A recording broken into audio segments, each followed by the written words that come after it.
ओम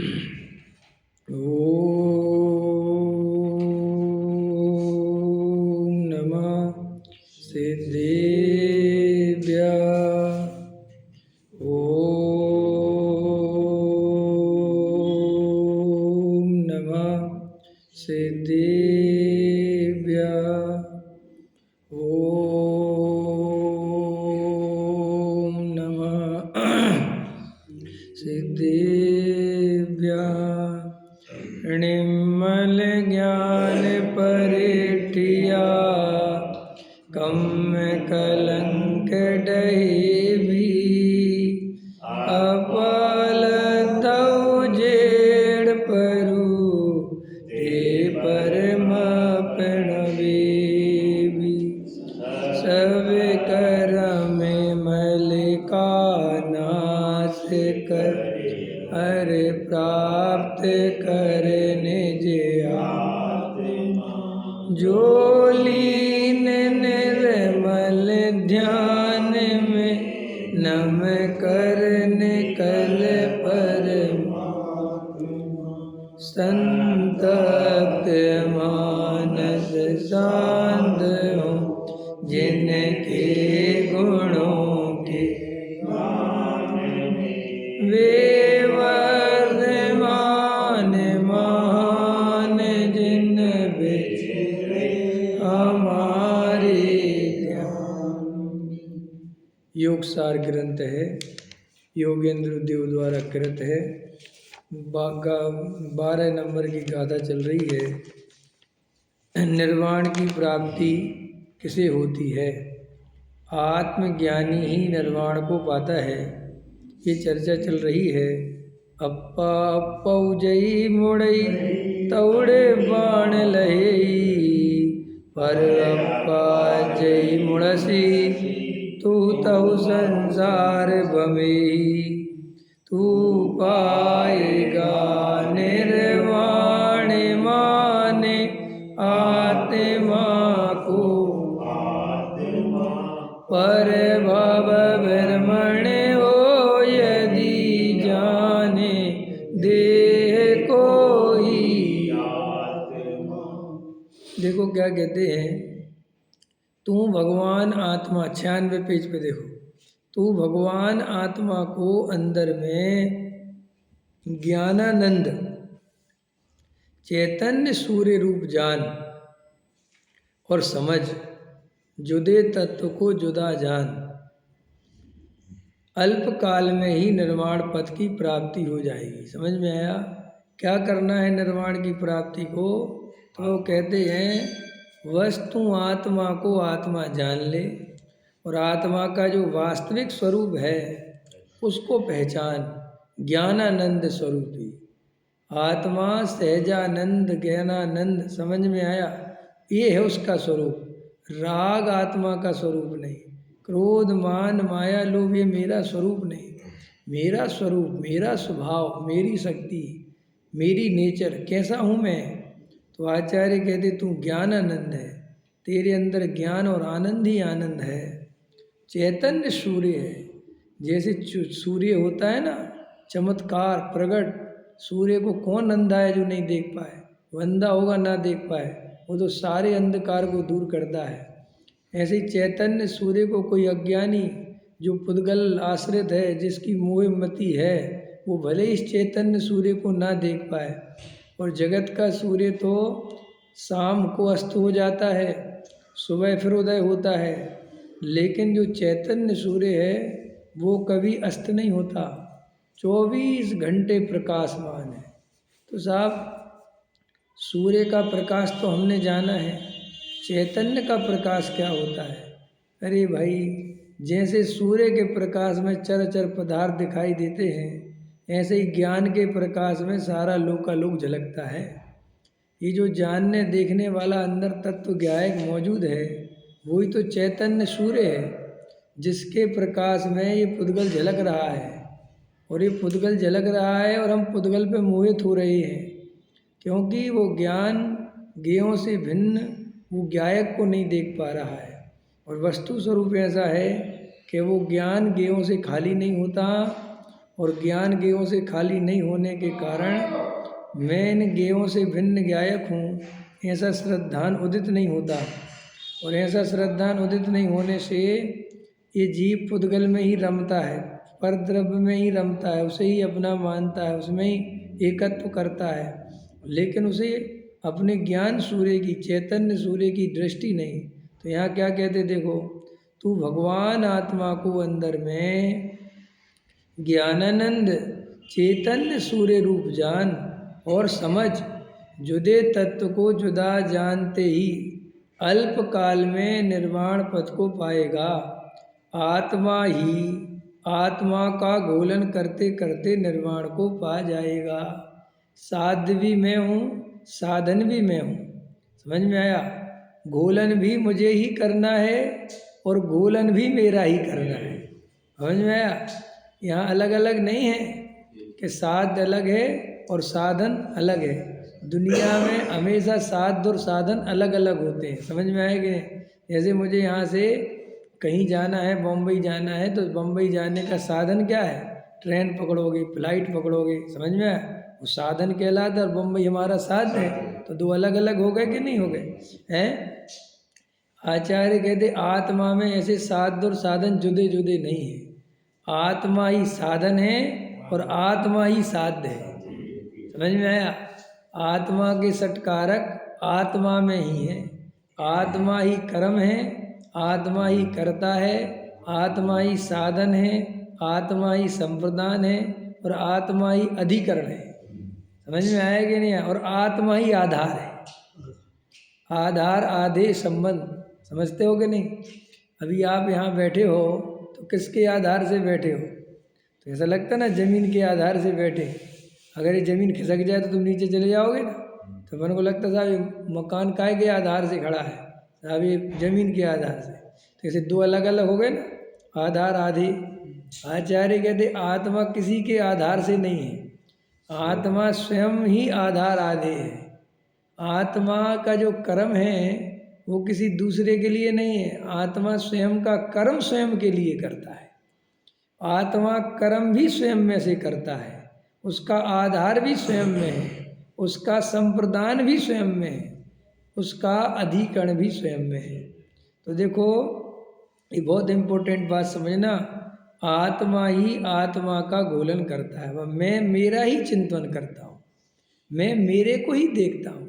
हालांकि दुनिया में इस बात में कोई विशेषता नहीं मानी जाती कि मैं मेरे को ही देखता हूँ। मैं अमिताभ बच्चन को देखता हूँ, समझ में आया? मैं बड़े बड़े लोगों से मिलता हूँ, मैं प्रधानमंत्री हूँ, समझ में आया? मैं राष्ट्रपति हूँ। लोगों को तो इन चीज़ों की महिमा आती है कि इससे जैसे हमारी बहुत जान पहचान है। जैसे हम आपसे कहें कि आप किसी को जानते हो और आपको हाँ मैं अपने आप को जानता हूँ, देखिए फालतू की बात कर रहे हैं। कैसे लोग कहें, अगर किसी से कहोगे तुम मैं बहुत बड़ा आदमी हूँ, क्यों भैया क्यों हो तुम बड़े आदमी? तुम कहना मैं अपने आप को जानता हूँ। पागल पागल हो, अपने आप को कौन नहीं जानता भाई? इसमें क्या जानना हुआ? समझ में आया? क्योंकि जगत को पता ही नहीं है कि अपने आप को जानना ही सच्चा जानना है। जगत को जानना तो झूठा है, मूर्ख है, अज्ञानता है। अपने को जान, अपने को पहचान। लेकिन ये देह आत्म को एक गिने, बहरात्म तत्व मुदा है। वो देह को अपना मानता है तो ऐसा जानता है कि मैं तो अपने आप को जानता हूँ। कि क्या जानते हो तुम अपने आप को? मैं काला हूँ, मैं गोरा हूँ, मैं लंबा हूँ, मैं छोटा हूँ, मैं मोटा हूँ, मैं पतला हूँ, मैं गरीब हूँ, मैं अमीर हूँ, मैं जैन हूँ, मैं अजैन हूँ, मैं सेठ हूँ, मैं पंडित हूँ। समझ में आया कि नहीं आया? और गोत्र, मेरा ये गोत्र है, मैं दिल्ली में रहता, ये तेरा परिचय, ये तेरा स्वरूप है।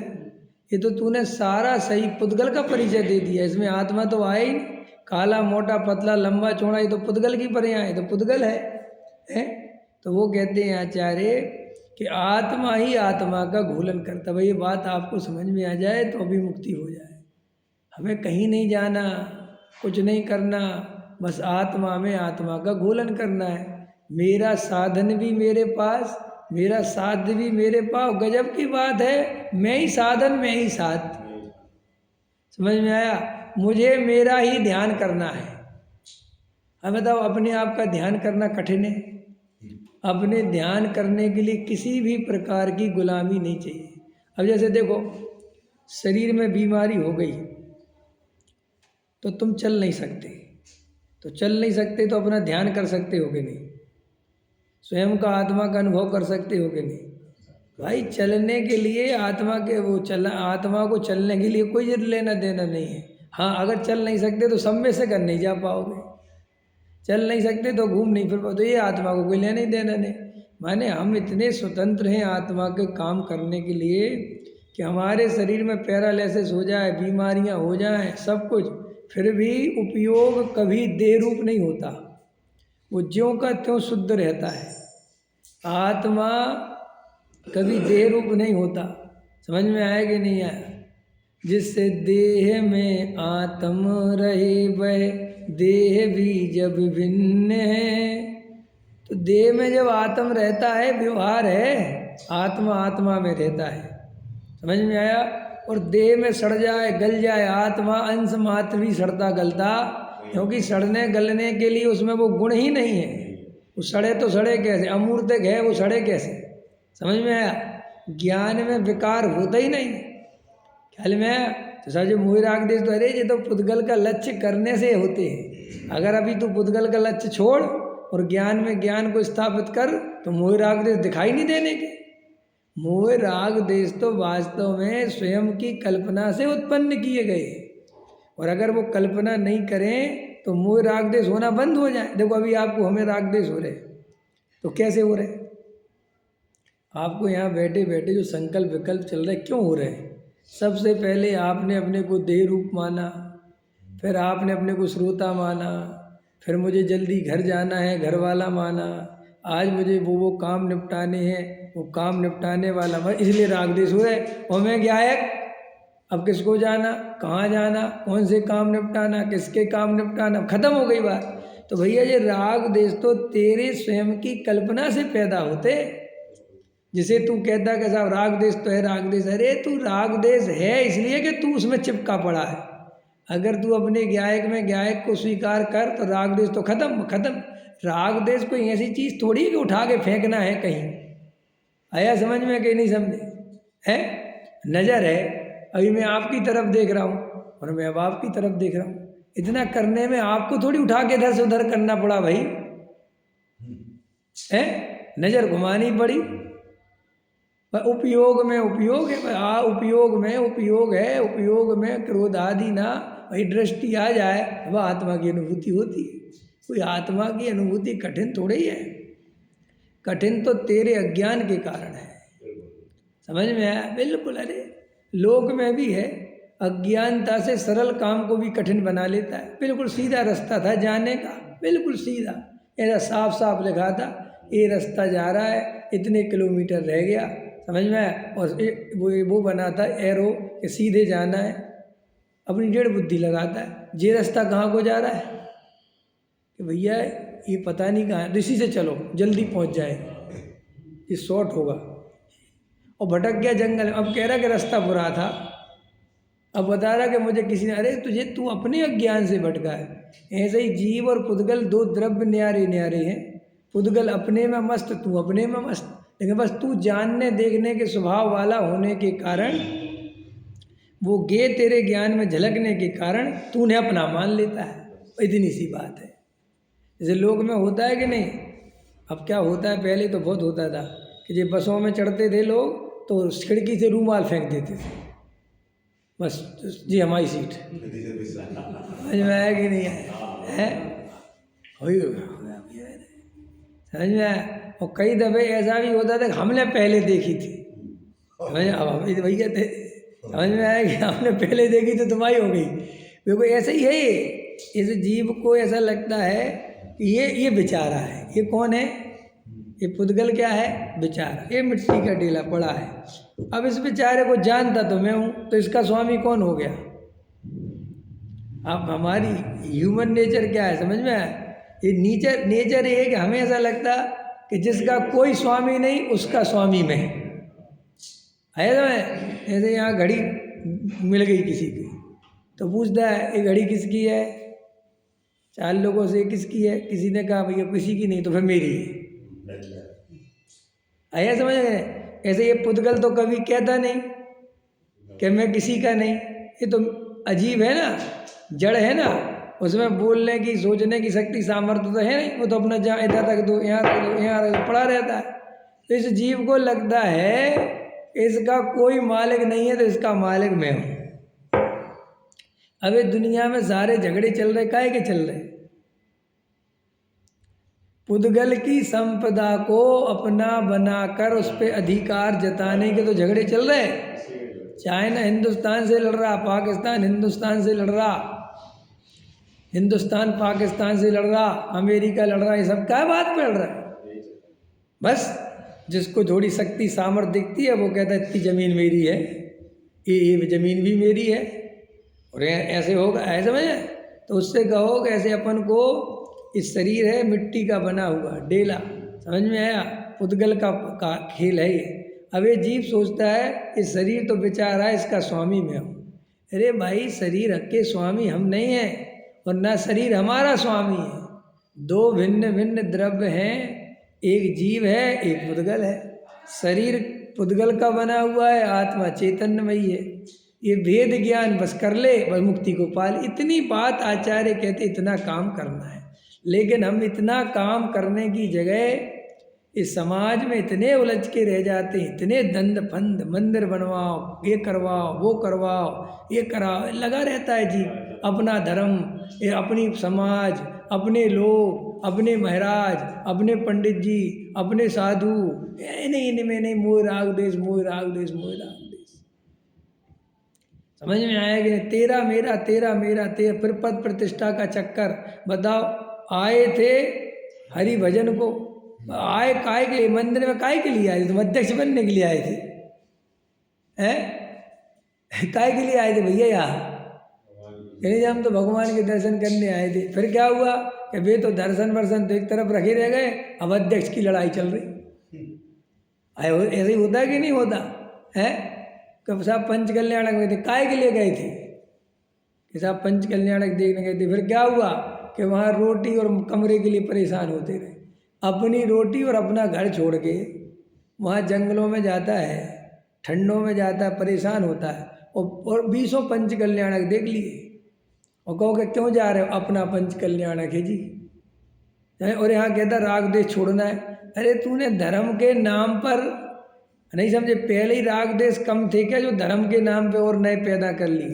पहले ही तेरा मेरा करते करते नहीं थक रहे थे, और नए तेरा मेरा, तेरा मंदिर मेरा मंदिर, तेरा गुरु मेरा गुरु, तेरे पंडित जी मेरे पंडित जी, तेरे भगवान मेरे भगवान। समझ में आया कि नहीं आया है? और साहब वो पंच कल्याण सम्मेलन में निमित्त है, तो 20 साल से जा तो रहा है, अभी तक हुआ क्यों नहीं तुझे? है क्या करें? लेकिन असली बात यह है कि तुझे खुद ही रंग राग में मज़ा आता है, तुझे वीतरागता में मज़ा नहीं आता। स्वरूप का ध्यान करने में, आत्मा का आत्मा में घोलन करने में आनंद नहीं आता, इसलिए भटकता है। और निमित्त की बातें कह कह के, शास्त्रों के उदाहरण दे दे के अपने राग का पोषण करता है। साहब स्वधर्मेंद्र भी आता है पंच कल्याणक में। समझ में आया कि हम स्वधर्मेंद्र से बड़े हो गए हैं? ऐसी बातें करते। अब एकदम बात तो सही कह रहे यार, बात तो सही कह रहे, क्या आएगा है? हमारी साहब स्वधर्मेंद्र बनने की भावना बहुत है। मिथ्या दृष्टि हो एक नंबर की। सब क्या बात करते? हाँ बिल्कुल, जिसकी चक्रवर्ती की भावना है, तीर्थंकर बनने की भावना है, स्वधर्मेंद्र बनने, सब मिथ्या दृष्टि जानना। साहब क्या बात करें? हाँ बिल्कुल, क्योंकि ज्ञानियों को कभी इन पदों की चाह नहीं होती, और जिनको ये चाह होती है वे कभी ज्ञानी नहीं होते। बोलो। और तुम तो जैक लगवा लगवा के, जैक तो समझते हो ना आप लोग, है सोर्स लगवा लगवा के हमारी सेटिंग करा दो कि भैया क्या सेटिंग करा दे इस पंच कल्याणक में स्वधर्मेंद्र भैया। वो तो नहीं हो सकता। ये क्यों नहीं हो सकता? 5 करोड़ में बनो। अरे 5 करोड़ तो बहुत होता है। देखना इसको स्वधर्मेंद्र बनना है, 5 करोड़ तो बहुत होता है। कितने में करा दो? 2 करोड़ में तक करा दो। 2 करोड़ में कैसे हो सकते हैं? मेरे पास फ़ोन आया, बोले ऐसे ऐसी भी सेटिंगें होती हैं, जो बोली लगाने वाले होते हैं उनको अगर पीछे से रिश्वत दे दो कि तुम जैसे ही हमारा नाम बोले तुम 1 2 3 कर देना। समझ में आया कि नहीं? तुम्हें अलग से 2% कमीशन दे दो।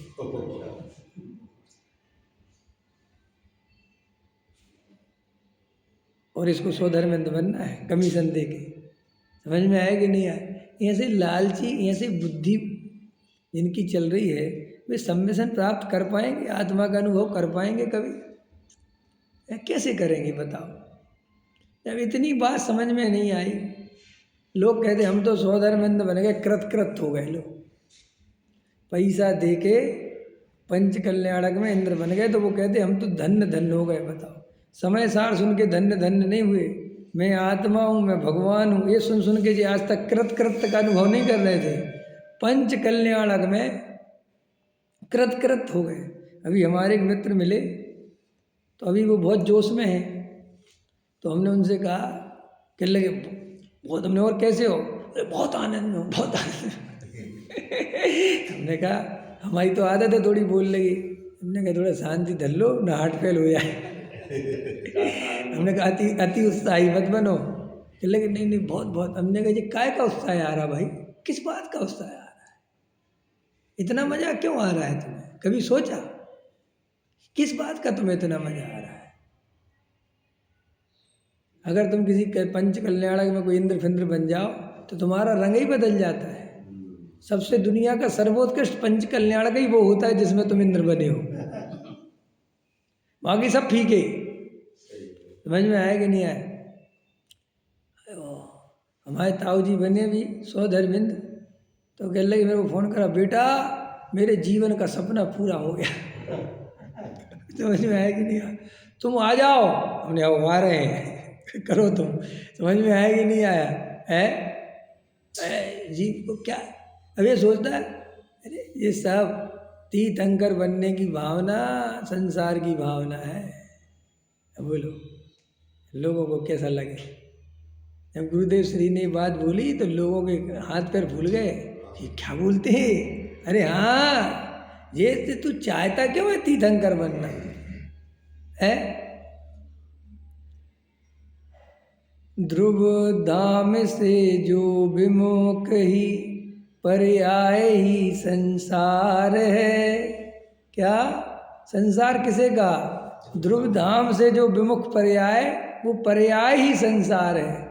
ध्रुव धाम की आराधना आराधना का सार है।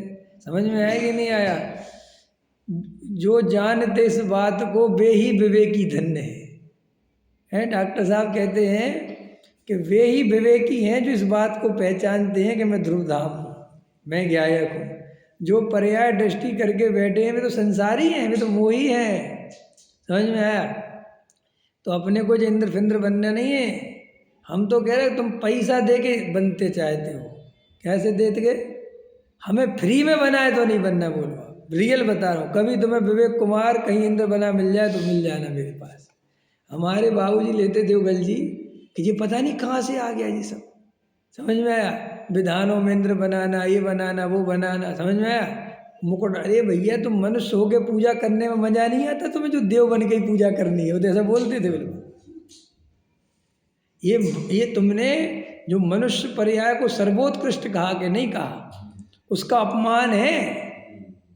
ये तो ये देव बनने का रस पड़ा है, देव बनाओ है, ऐसा तक पूछता है। हम जो है जो 32 नंबर के इंद्र बने हैं, 16 नंबर के, हमें कितनी बार माइक पे बोलने मिलेगा? कि तुम्हें एक ही बार मिलेगा? नहीं, हमें नहीं बनना। कम से कम 5-10 बार तो बुलाओ कम से कम। समझ में? अभी परसों डॉक्टर साहब का वचन सुन रहा था तो ले रहे थे, कह रहे थे जे जितने ठटकरम हैं पंच कल्याणक में ऐसा रियल में होता ही नहीं ये सब।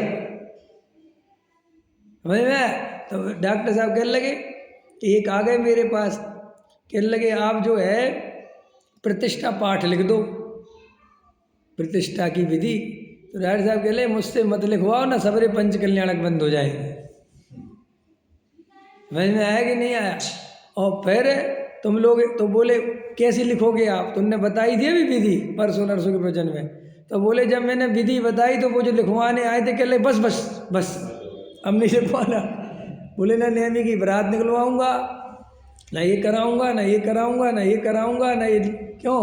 देव और मानवों में चर्चा ये चल पड़ी, पालकी उठाएगा कौन। बोले साहब कुछ नहीं होगा। अरे बोले साहब इसमें तो हमारे 20 लाख की आमदनी होती और तुम कह रहे ये नहीं होगा। तो बोले या तो आमदनी देख लो है, या तुम जो सही पंच कल्याणक करा लो है।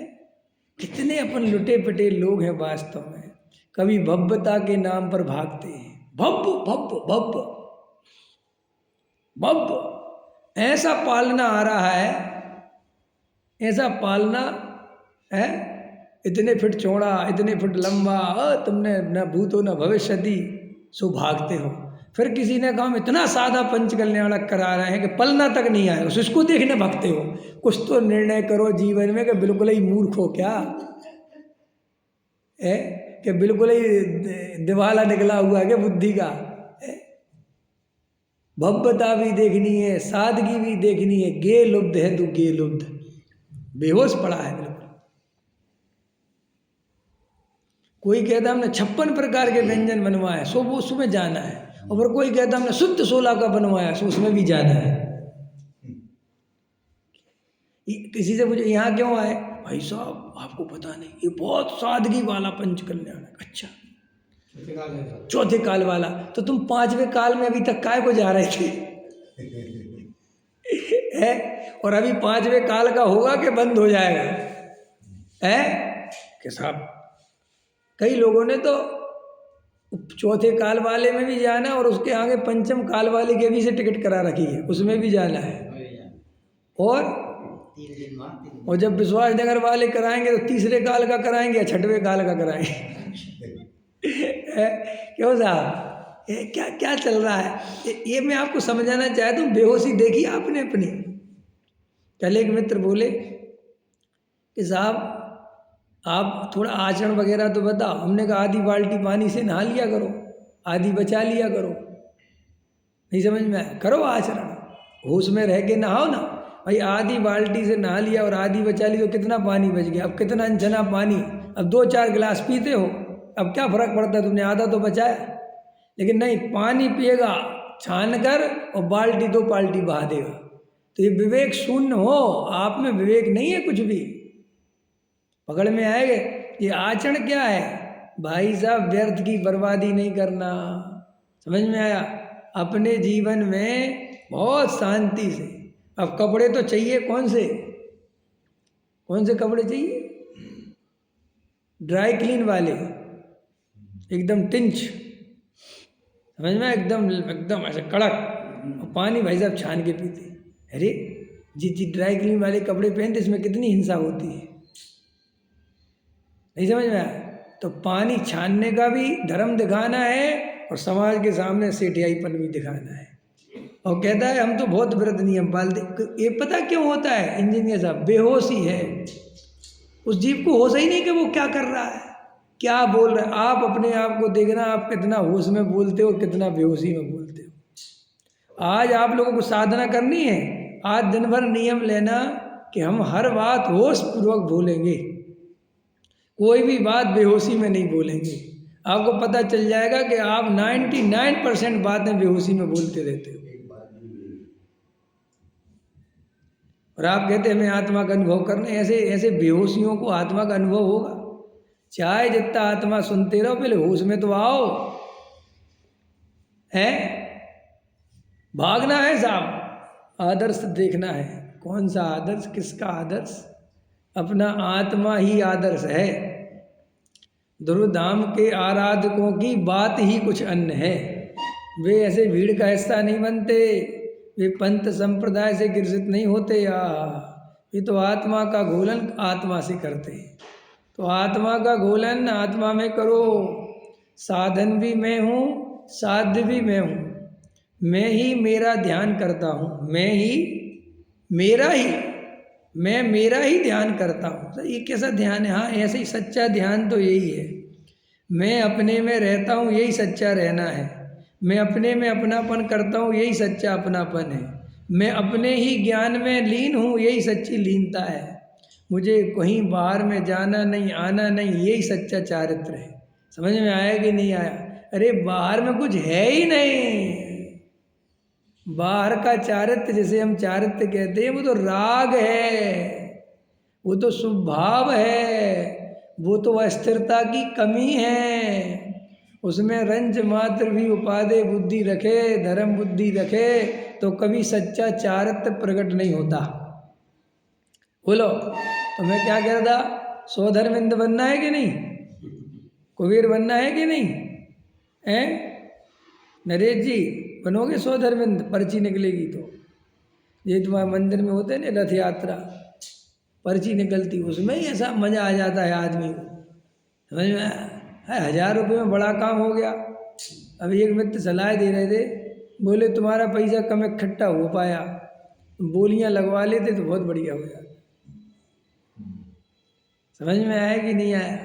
है ये बनिया, इससे ज़्यादा सोच भी क्या सकता है? पता अपने कैसी बातें करते वज्रसेन जी, कितना पैसा आया, घाटा तो नहीं हुआ, खर्च कितना हो गया? साहब खर्च तो 1,00,000 हो आएगा, कितना? 2 लाख। बढ़ ठीक है, अगली साल इससे ही बढ़िया निकलवाए।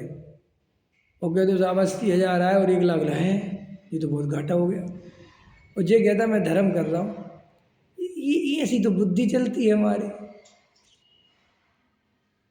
कहाँ बनी आई बुद्धि काम नहीं कर रही? बोलो, मंदिर बनाने से लेके जो कुछ भी आपके धार्मिक अनुष्ठान है, कहाँ हमारी बनी आई बुद्धि काम नहीं कर रही? बोलो, किसको कितनी माला पहनानी है, ये भी हम सोच समझ के पहनाते हैं। कौन सेठ कितना काम का है, कौन कितना पैसा देगा, ऐसे पता कैसे लोग यूज करते हैं? राजेश जी, ये आदमी कार्यकर्ता के रूप में बढ़िया, इसको पकड़ के रखो। ये आदमी हिसाब किताब में बढ़िया, इसको पकड़ के रखो। ये आदमी लड़ने बढ़ने में काम का, इसको पकड़ के रखो। ये लगता कोई नेता चुनाव चल रहा, ऐसी तुम्हारी बुद्धि है। और हम आत्मा का अनुभव करना चाहे तो कैसे होगा? नहीं साहब आप समझते नहीं, प्रभावना करने के लिए सब हथकंडे अपनाने, काय को कर रहे ऐसी प्रभावना? जिसमें हथकंडे अपनाने पड़े, ऐसी प्रभावना क्यों कर रहे हो? महावीर ने कौन से हथकंडे अपनाए प्रभावना करने के लिए भाई? आचार्य कुंद देव ने कौन से हथकंडे अपनाए हैं?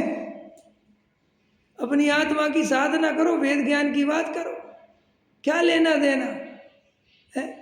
लेकिन नहीं, संसार का रस पड़ा है, इसलिए बाहर में बुद्धि लगाता है। तो देखो क्या कहते हैं, आत्मा ही आत्मा का घोलन करते करते निर्वाण को पा जाएगा। बस इतनी सी बात, कहीं नहीं जाना, कुछ नहीं करना, कुछ नहीं धरना, वह मैं आत्मा हूँ, ऐसा भेद ज्ञान करना, ऐसा ध्यान करना, ऐसे अंतर में लीन होना, ऐसा श्रद्धान करना, वह कैसा घोलन घोलन घोलन घोलन, तत्व चिंतन, तत्व विचार, अपने स्वरूप में रहना। बस बैठे अपनी मौज सो।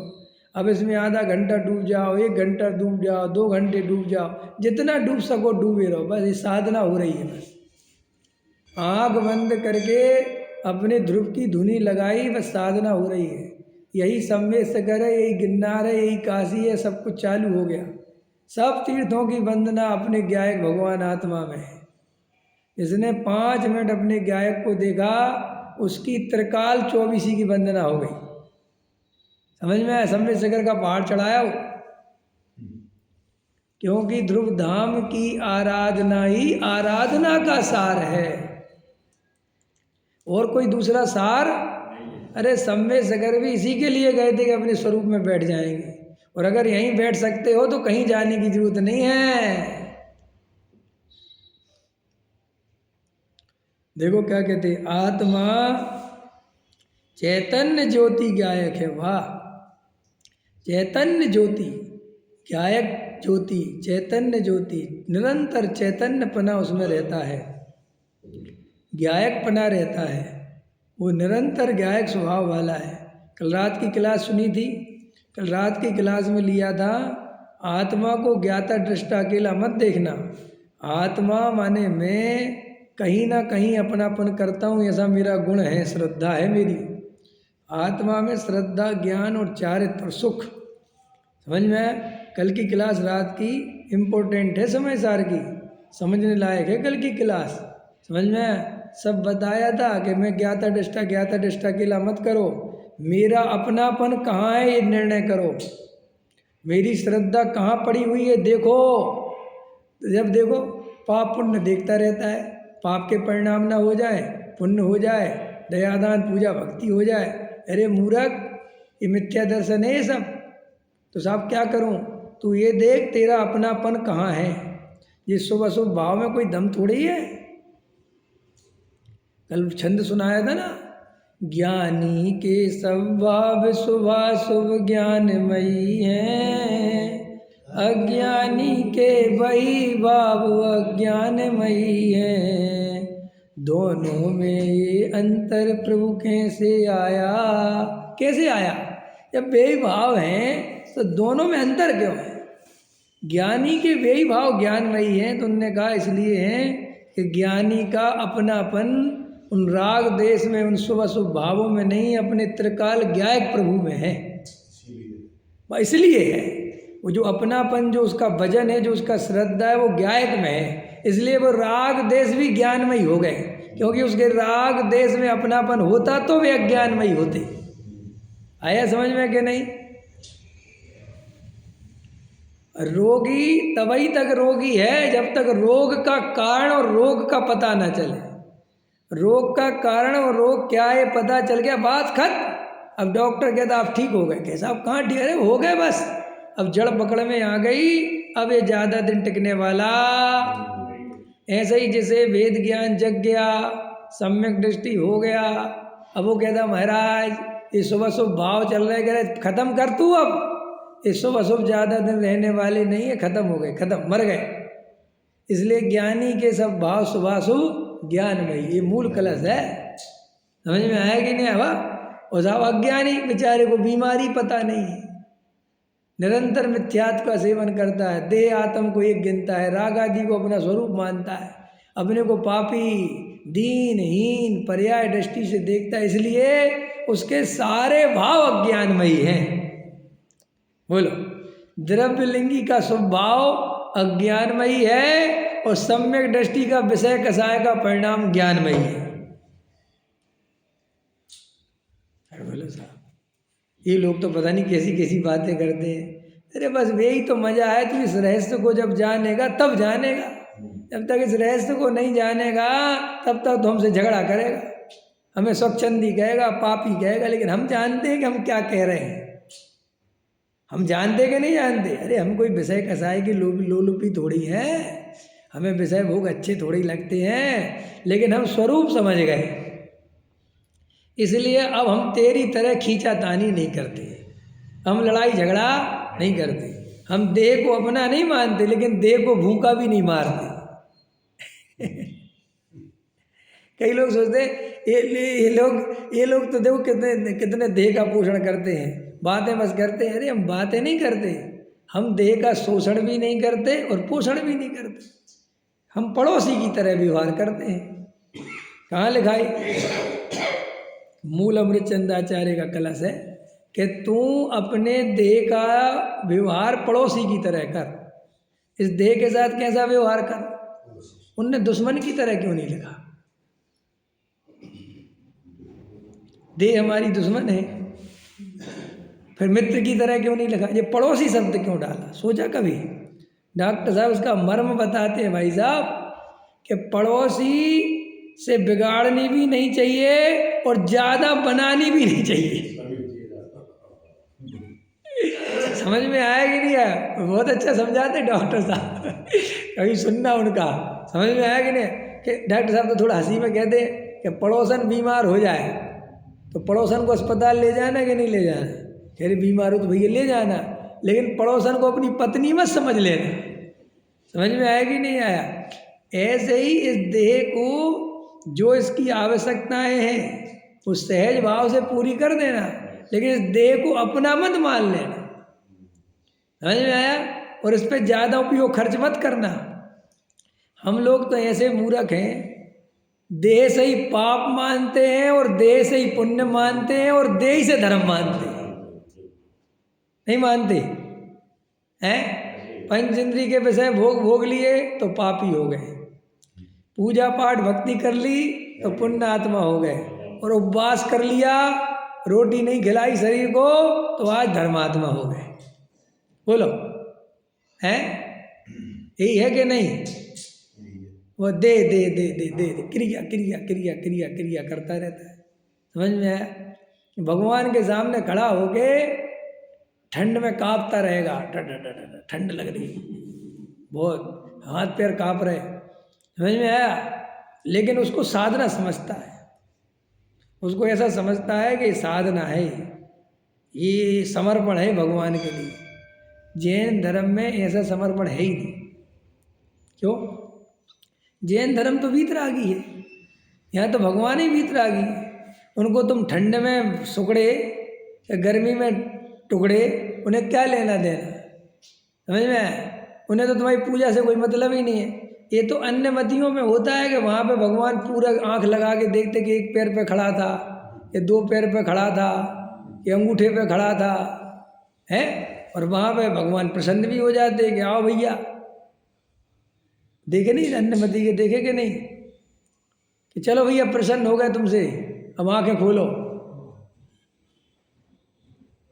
बोलो क्या चाहिए तुम्हें, कि क्या चाहिए कि मेरे को साहब 50 करोड़ चाहिए उदाहरण के लिए। नहीं इतनी तो इतना काम नहीं करा तूने 50 करोड़ लाए। नहीं साहब आपने ध्यान नहीं दिया, मैं अंगूठे पे खड़ा था। ऐसा जैन धर्म में नहीं होता कि तुम मोटे चावल चढ़ाओ, लंबे चावल चढ़ाओ, बादाम चढ़ाओ तो भगवान प्रसन्न हो जाएगा। ये तो महामूर्खता है। अगर कोई इस भाव से चढ़ाता है तो बहुत बड़ा ज्ञानी है वो। कि नहीं साहब बात वो नहीं, हम 3 लोग के नाथ के सामने उनकी महिमा बहुत आती है इसलिए हम सोने के कलश रखना चाहते हैं। तुम 3 लोग के नाथ का स्वरूप ही नहीं समझते। फिर अगर भगवान भी सोने चांदी से उनकी महिमा बढ़ती है तो वे भगवान ही नहीं हो, वो महिमा ही नहीं है। ये आया कहाँ से पता है आपको? सब चांदी की थाली, सोने की थाली, सब कहाँ से आया? ये अज्ञानियों के कारण आया। क्योंकि अज्ञानी को स्वयं सोने की महिमा है ना, तो वो जिसकी महिमा है उससे दूसरे की महिमा करता है? वो चांदी की थाली आजकल खूब चलने लगी है, चांदी की थालियाँ फालियाँ, समझ में? और सुनो, वो चांदी की थाली में जो पूजा करता है मन पूरा थाली में लगा रहता है, क्योंकि एक चम्मच भी कोई ले गया तो आफत हो जाएगी। है बाकायदा अपनी थैली में डाल के लाएगा, बड़े उससे निकालेगा। वीतरागी की पूजा करता है और राग का पोषण करता है और अपने को धर्मात्मा मानता है। और दूसरे बेचारे स्टील की थाली में करते हैं, सो कहते देखो। और हम जैसे मिल जाए हम तो कोई थाली नहीं लेते। तो ये पापी है और क्या, समझ में आया? स्वच्छंदी है, समझ में आया कि नहीं? हाँ पूरा है तो पूरा, उसको उसे श्रद्धा ज्ञान चाहे तो पता ही नहीं। हमारे डॉक्टर साहब बहुत अच्छा समझाते थे कि जैसे अपन ऐसे ऐसे ऐसे है ना ऐसे, तो मैंने कहा महावीर भगवान को अंतरंग में नमस्कार हो, तो मैंने नमस्कार किया कि नहीं किया? मैंने अंतरंग में हे जिनेन्द्र देव आपके चरणामृत को नमोस्तु, तो मैंने नमस्कार किया कि नहीं? तो अज्ञानी कहता कहाँ किया है? अरे भैया ये श्रद्धा का नमस्कार हो गया क्या? ये तू देह को झुकाने को नमस्कार समझता। वो सोचता यदि देह झुके तो नमस्कार माने, वो देह की क्रिया से मानता है सब कुछ। इसलिए वो जब देह की क्रिया से मानता है तो अंदर वो देख ही नहीं पाता। भाई अंदर देखने के लिए देह से दृष्टि तो हटे, लेकिन वो अंदर ही अंदर अंदर ही अंदर अंदर ही अंदर देखता है सब। इसलिए वह उसको लगता है कि जब देह तो करी नहीं, क्रिया तो करी नहीं, व्रत उपवास तो करते नहीं। हाँ एकदम। अभी आजकल ये चल गया अपने यहाँ, वो एकदम लौट जाते हैं कुछ छाती के बल, बहुत देर तक लौटे रहते हैं। अब वो अपने अन्य मतियों की परंपरा, वो अपने यहाँ तो कुछ था नहीं। कैसे नमस्कार करना चाहिए, ऐसे करना चाहिए, अरे सब क्या है, जब अपना धर्म ही वीतरागी है। हमें एक बहुत अच्छी बात लगती थी बड़े पंडित साहब की, वो एक बात कहते थे कि जैन धर्म में व्यवस्था है ही नहीं। वो कहते थे यार टेबल कुर्सी है ही नहीं, कि क्योंकि तो जंगल का मार्ग है, आप व्यवस्थित है। मुनिराज भी कहीं बैठे, जहाँ जगह मिल जाए वहीं श्रोता बैठ गए। यहाँ कुछ है ही नहीं सिस्टम। नहीं समझ में आया? ये तो हमने सामाजिक नाते से, सामाजिक दृष्टि से, व्यवस्था की दृष्टि से सिस्टम बनाते गए। ये कोई धर्म के अंग थोड़ी, आप कुर्सी पे बैठे, आप नीचे बैठे तो आप ज़्यादा धर्मात्मा हो, ये कम धर्मात्मा है। ये तो आपको लगता है, ये तो अपन को अंदर में जब ये निर्णय हो तो ऐसा अंदर में लगे कि जड़ की क्रिया के पीछे इतने परेशान क्यों होना। नहीं समझ में आया? सहज भाव से जड़ की क्रिया जड़ में होने दो। लोगों को लगता ऐसे तो हम प्रमादी हो जाएंगे, आलसी हो जाएंगे। अरे आलसी प्रमादी वो कहलाता है जो जागृत नहीं है, जो सो जाता है वो प्रमादी है। शरीर को कठोर कष्ट देने से अप्रमाद नहीं होता। अंदर में जो जागृत है बस वो प्रमादी नहीं, काम खत्म। जैसे अब देखो, एक व्यक्ति ऐसा पड़ा है, लकवाग्रस्त है, पैरालिसिस हो गया, वो हाथ पैर नहीं चला सकता और वो अंदर आत्मा के चिंतन में डूबा है, तो वो प्रमादी है क्या? बोलो। और एक आदमी बिल्कुल सुबह 5 बजे उठ के धोती बोती पहन के भगवान के पास आ गया, समझ में आया कि नहीं आया? और प्रक्षाल में लगा हुआ है और अभिषेक से पुण्य बनेगा, धर्म लाभ होगा, ठीक है, और बेहोशी में पूजा पाठ करता है, तो वो प्रमादी है कि नहीं? तो क्रिया से प्रमादा प्रमाद कहाँ पहचाना जा सकता है? मुनिराज को 6वें गुण स्थान में प्रमादी कहा। प्रमत्त गुण स्थान है ना, प्रमत्त माने प्रमादी। तो प्रमत्त में प्रमादी किस बात के प्रमादी है? क्या कर रहे हैं? सो रहे क्या मुनिराज? भैया शास्त्र लिख रहे, ताड़पत्र पे लिख रहे, समझ में आया है? गर्मी सर्दी गर्मी में लिख रहे, और वो तुम्हारे जब पेन कॉपी नहीं थे तो क्या वो ताड़पत्र पे कैसे लिखते थे, समझ गए? तो हाथों में छेद भी हो गए, कांटे से ऐसे ऐसे करके लिख रहे। तो वे प्रमादी कहाँ है? कह रहे प्रमादी हैं क्योंकि अपने स्वरूप में नहीं जा रहे। ऐसे ही जो देह की क्रिया में मग्न है, जिसका आत्मा की तरफ ध्यान नहीं है, वेद ज्ञान नहीं है, वो सब प्रमादी जानना, चाहे वो देह को सुख ही क्यों ना दे। आया समझ में? देह को सुखाना नहीं है, देह पड़ोसी है, जब उसे भोजन की जरूरत है चुपचाप दे दो, समझ में? और अपना ध्यान करो। वह भोजन के नाम पर दिन भर परेशान मत हो, समझ में? दुनिया भर की लिस्ट बनाता फिरता है, ये नहीं खाएंगे, ये नहीं, अरे इसकी जगह जो खाएंगे वो लिस्ट बना ले, बात खत्म। इसमें इतना दोष, इसमें इतना दोष, इसमें इतना दोष, इसमें इतना दोष, इसमें इतना दोष है कि दुनिया भर के नाटक करता रहता है? कल बताते रहते ना, जैसे अपने यहाँ भोजनालय में भोजन बनेगा ना तो कई आ जाएंगे, इसमें भगोने कहाँ के लाए, इसमें तुमने दाल कब डाली थी, दूध कहाँ से लाए। अरे भैया तुझे इतना ही जो है तो यहाँ खा ही क्यों रहा है? अपने घर से खा के आना, नौटंकी कर दे है। अब वो कोई कह देता है मैं तो बाहर से आया भगवान, अब ठीक है, वैसे मेरा नियम तो नहीं है, फिर ले लेता हूँ, कोई बात नहीं। ऐसे ही पूछ रहा था, मैंने कहा वैसे शुद्धता से तो करना चाहिए, हिंदुस्तानियों को एडवाइस देने में क्या जाता है? ऐसे करना चाहिए, वैसे करके दिखा, बैठे यहाँ पता चलेगा। करना धरना कुछ नहीं, बस मुफ्त में सलाह दे के अपने निकल लो। देखो क्या कहते, आत्मा चैतन्य ज्योति गायक है, ऐसा जानकर उसी में स्थिर होगा। बस ये देखो कितनी बढ़िया बात कही, तो वीतरागता को पाएगा। भाई ये है गजब, बस ये वीतरागता का, और कुछ नहीं है, बाहर में कुछ करना ही नहीं। बीच में व्यवहार आता है, क्या नरेश जी? बीच में व्यवहार आता है, तथापि मोक्ष मार्ग में उसकी कोई उपयोगिता नहीं। लो, क्योंकि आश्रव भाव है, व्यवहार मोक्ष मार्ग आश्रव है, और आश्रव मोक्ष मार्ग में साधन कैसे हो सकता है? मोक्ष मार्ग में अगर आश्रव ही कारण बन जाएगा तो फिर संबंध निजरा किससे होगा? टोडामल जी साहब ने लिखा है, अगर शुभ भाव से संबंध निजरा मानोगे तो फिर बंद किससे मानोगे? आया समझ में कि नहीं? तो ये जो दया, दान, पूजा, भक्ति, व्रत, शील, संयम, उपवास, ये सब शुभ भाव है। और इन शुभ भावों से मुक्ति का कोई लेना देना नहीं है। फिर ये होते क्यों हैं? ये होते इसलिए हैं कि वो अपने स्वरूप में स्थिर नहीं रह पाता, इसलिए होते।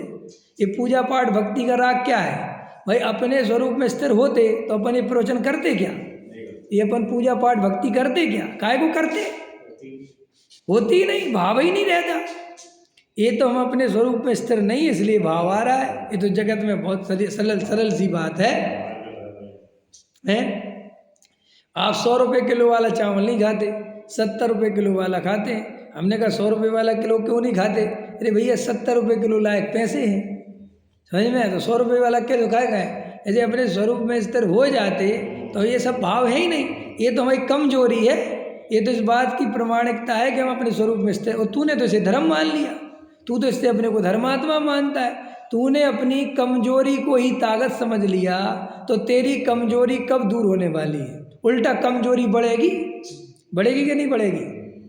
राजेश जी, तुमने एक पूजा करने को धर्म मान लिया तो 2 करोगे अब, और मौका मिलेगा तो 3 करोगे, और मौका मिलेगा तो 4 करोगे, क्योंकि तुमने पूजा करने को बड़ा मान लिया ना। तो अब जो चीज़ को तुमने कमजोरी को ताकत समझ लिया तो उसे बढ़ाओगे कि नहीं बढ़ाओगे?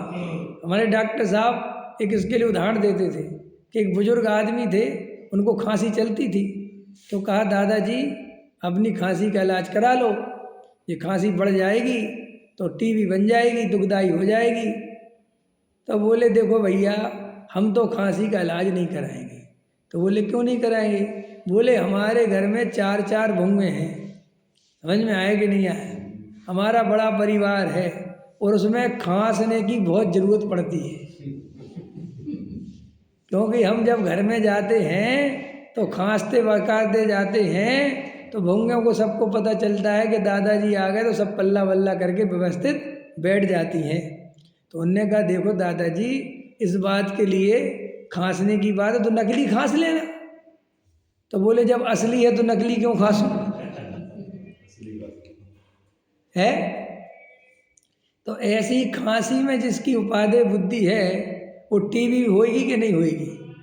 अब सवेरे में क्या कहना चाहता हूँ, ऐसे ही हमने दया, दान, पूजा, भक्ति में जब उपादेय बुद्धि कर ली, मन से अच्छा मान ही लिया, करना ही चाहिए करना ही चाहिए, जब ये बैठ ही गया दिमाग में तो उसे कभी छोड़ने की सोच ही नहीं सकती। फिर अपने में आओगे कब कि नहीं साहब?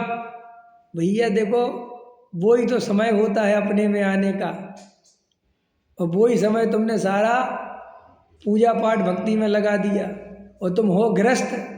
अब जाके करोगे व्यापार, अब जाओगे नौकरी पेशा पे, और सुबह का टाइम तो तुमने पर के गीत गाने में निकाल दिए पूरा। समझ में आया कि नहीं आया?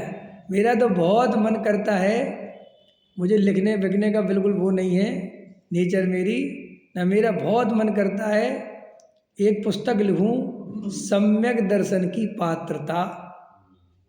समझ में आए ना? और सम्यक दर्शन प्राप्त करने की विधि, और सदाचार कितना होना चाहिए। समझ में आया कि नहीं आया? माने सम्यक्त की भूमिका में सम्यक्त सन्मुख का क्या आचरण होना चाहिए, उसको कितना आचरण पालना है कंपलसरी के रूप में, वो मैं लिख दूँ ऐसा मन करता है। क्यों? हमारे यहाँ इस टाइप की व्यवस्थित व्यवस्था नहीं होने से लोग अपनी मनमानी आचरण पालते हैं। कोई अतिवादी हो जाता है और कोई बिल्कुल न्यूनता में चला जाता है, कोई स्वच्छंदी हो जाता है और कोई विवाराभासी हो जाता है, कोई बिल्कुल पूजा ही करना छोड़ देता है, भगवान के दर्शन करना ही छोड़ देता है, और कई लोग भगवान के ही सामने खड़े रहते हैं। ये दोनों ही खतरनाक हैं। कई लोग त्यागने के नाम पे इतने नियम व्रत बढ़ाते जाते बिना सोचे समझे कि पूछो मत, और कई लोग ऐसे होते हैं कि उल्टा सीधा खाते रहते हैं, शराब तक पी रहे, सिगरेट पी रहे, उनका वो तक ठिकाना नहीं है। तो व्यवस्थित वास्तव में कि क्या होना चाहिए क्या नहीं होना चाहिए, सम्यक दर्शन में कैसा भेद ज्ञान करना चाहिए, ये सब मेरा मन करता है एक पुस्तक लिख दूँ।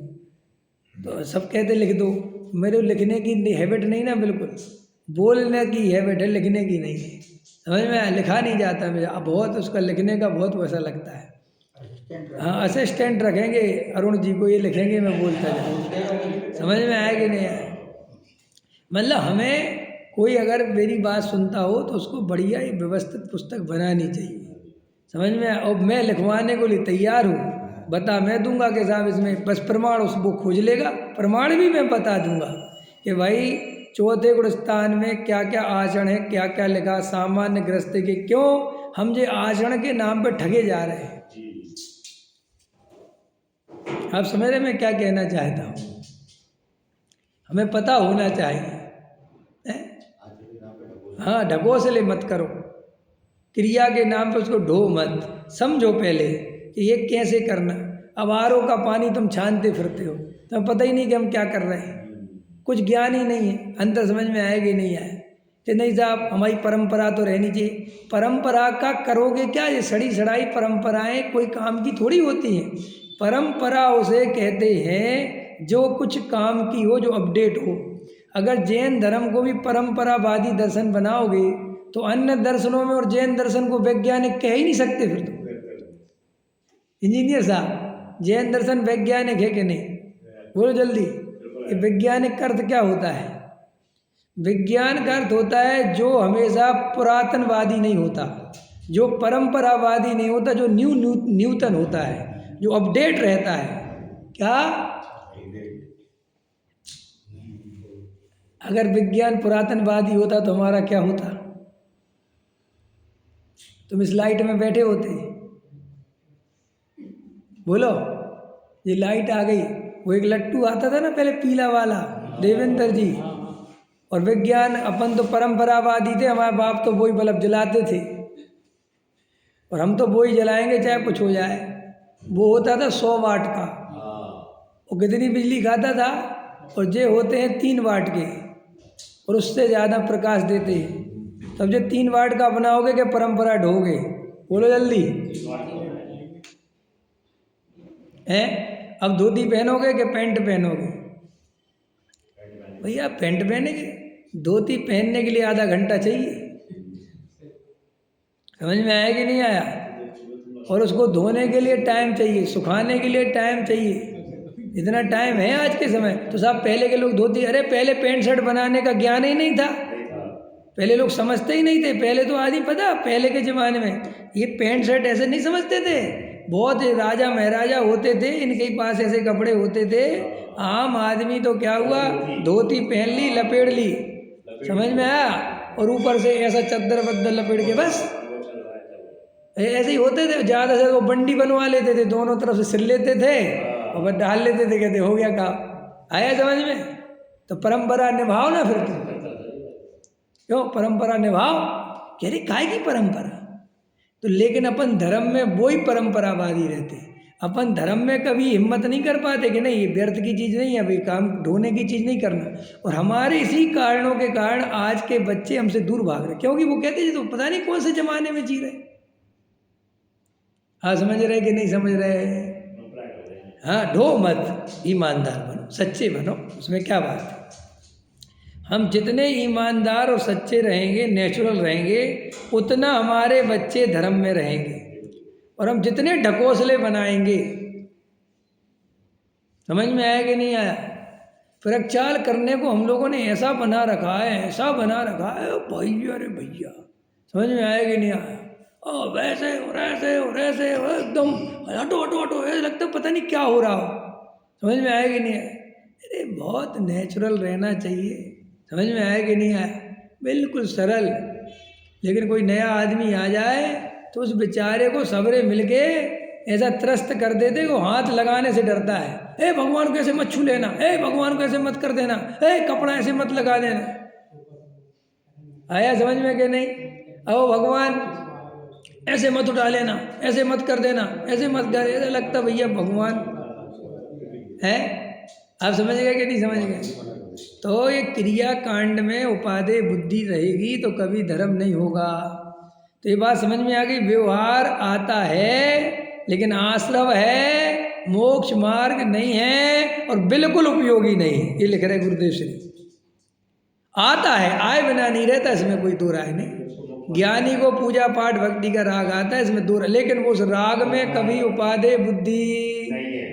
और हमने आपको बता दिया, आप इतना टाइम खर्च मत करो एक क्रिया कांड में कि आत्मा का ध्यान मत कर पाओ।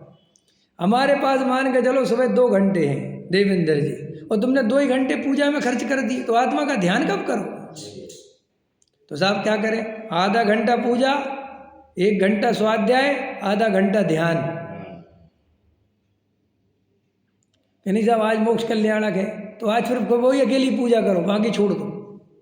नहीं साहब देवसास गुरु की तो करना जरूरी, ऐसे तो ऐसी तो वो लिस्ट बनाते जाओ, कम नहीं पड़ेगी, वो होती जाएगी लंबी है। एक और कर लो, ऐसे होते नहीं बोलो, अरे 15 मिनट और बचे, एक और कर लो। क्यों 15 मिनट बचे तो ध्यान नहीं कर सकते? जो पूजा में पड़ा है उसका चिंतन नहीं कर सकते?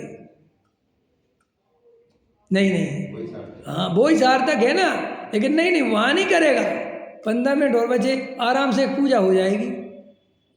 पता नहीं कहाँ सीखा दे, किसने सिखा दिया। हम लोगों में चिंतन करने की परंपरा, ध्यान करने की परंपरा, शांति से बैठने की परंपरा जैनियों में बिल्कुल गायब ही कर रखी है।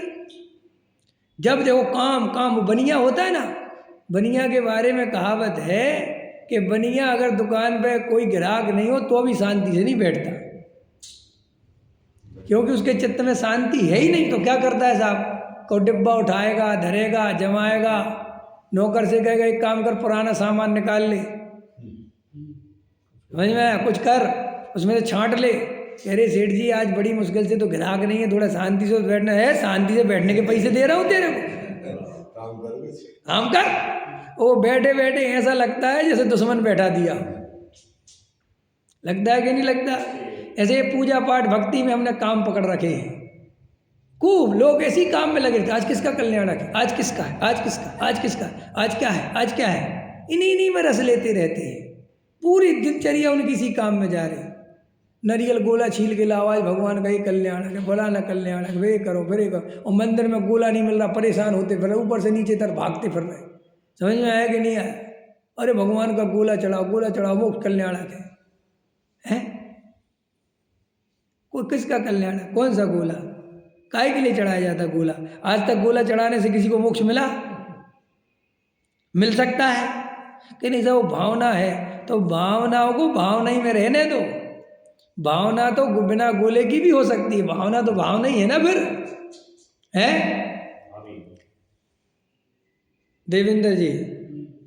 ओ अपन ऐसे समझो, अब अपने के पास सामग्री नहीं है, उदाहरण क्षण भर निज रस को पीछे तन मिथ्यामल को धो देता है।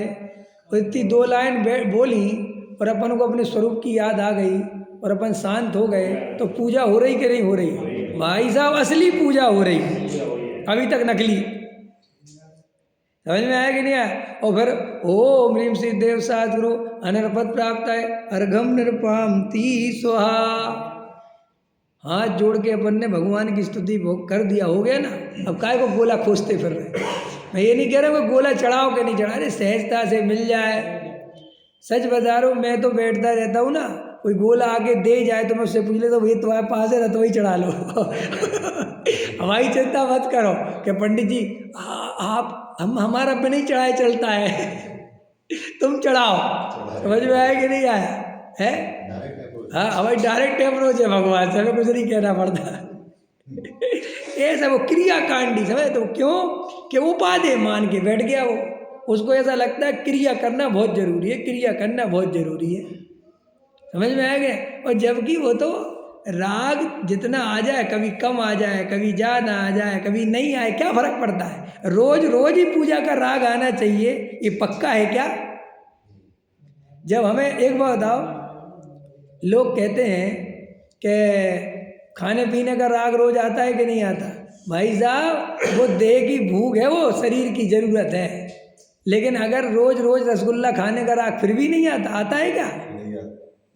तो रोज रोज रोज रोज पूजा का राग जरूरी है? अरे नहीं आया। आज पढ़ने का राग आ गया, आज सुनने का राग ज़्यादा आ गया, आज ध्यान करने का राग आ गया है।